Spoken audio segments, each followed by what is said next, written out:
how was it playing a blue person and not knowing how you were gonna look? Well, you do know how you're gonna look. That's the good thing, is that sometimes the performance capture movies, it takes say 7 or 8 months before you see the rendered world. Jim thought that wasn't director friendly and certainly not actor friendly, so we invented a virtual camera by means of, therefore we could see Pandora and see ourselves straight away. So if he pointed it in the air of in this empty soundstage, we could see the floating mountains. If you pointed to the ground, you could see the stream. If you pointed at me and I waved, I'd wave as a big blue creature. So you straight away were on Pandora. And so not at any one time did we feel lost or just in an empty stage. This grey soundstage, parallel with what we saw, became our home. Right. When you played the avatar of Jake Sully, did you play differently than when you were playing Jake?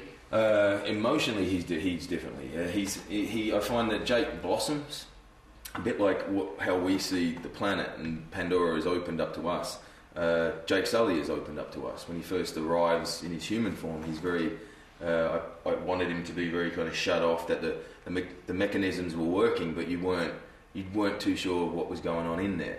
And then when he's then allowed to drive this remote controlled body, he's allowed to then blossom and be all he is and open up, and that involves being a dork and being cheeky, and then turning into courage and finding an absolute fight inside him and a passion.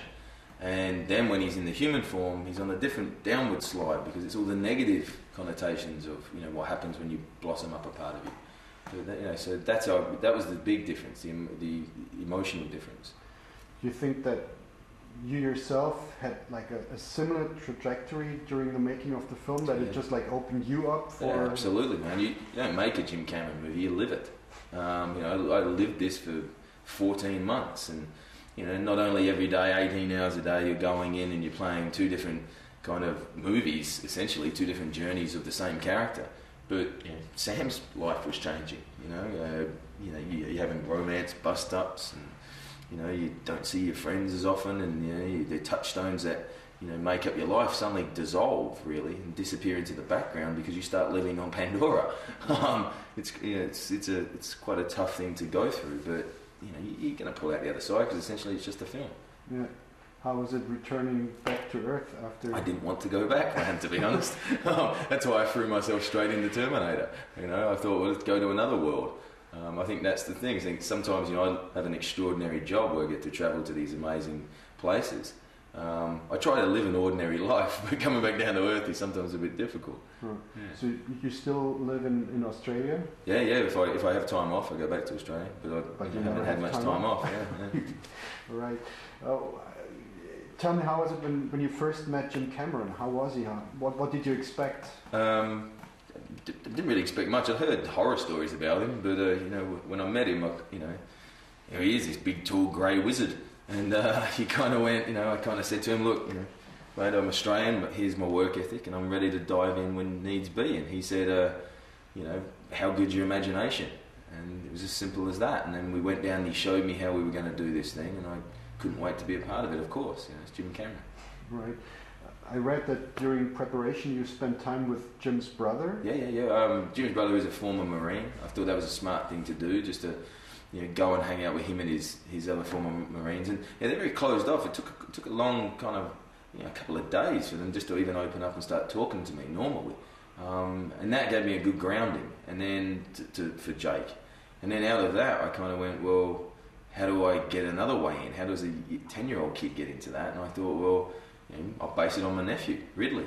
And Ridley was 7, and Ridley opens his eyes up all the time and is cheeky, and there's a rebellious streak, and he's trying to find something worth fighting for at 7. So I used him as the essence of Jake Sully. It's also a lot more fun to play. You're not playing a brooding, angry soldier. You're playing a rebellious kid. Who's in that body. Yeah. Tell me a little bit more about your experience with the Marines. What did you learn from them? It's always about the man next to you. It's about they believe 100% in the cause that they're fighting for, and most definitely they don't like bullies. As simple as that, and that's a good message in the film.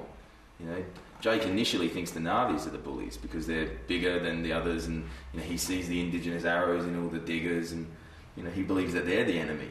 Jim's done a very smart thing. He's turned basically us into the invading aliens, and you know Jake realizes that the guys that he kind of admired, these soldiers that admired, have kind of lost their way a bit, and they're actually the bullies.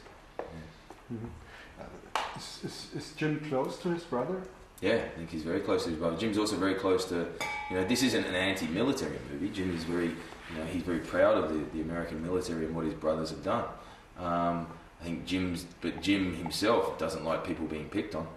Jim doesn't like being picked on. So, you know, that's what this movie is essentially about. Yes, he certainly tries to go for a kind of a reconciliation of technology and the world we live in. Yeah, any Jim Cameron movie, you know, shows this the foibles if we kind of you know, take technology for granted and try to push it a bit and try to give it more power than it actually deserves. You know, look at Terminator; it's a prime example of that. Titanic, in a way, you know, they're thinking that they've made this engineering structure that is the best that any man's ever going to see. Well, nature really undid that, didn't it? You know, big iceberg come along and cracked it.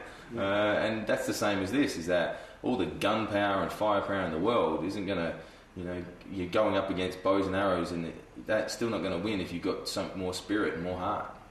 Right. What's your favourite Jim Cameron movie? True Lies, because he put Arnold Schwarzenegger on a horse in a lift. I think that's a challenge in itself.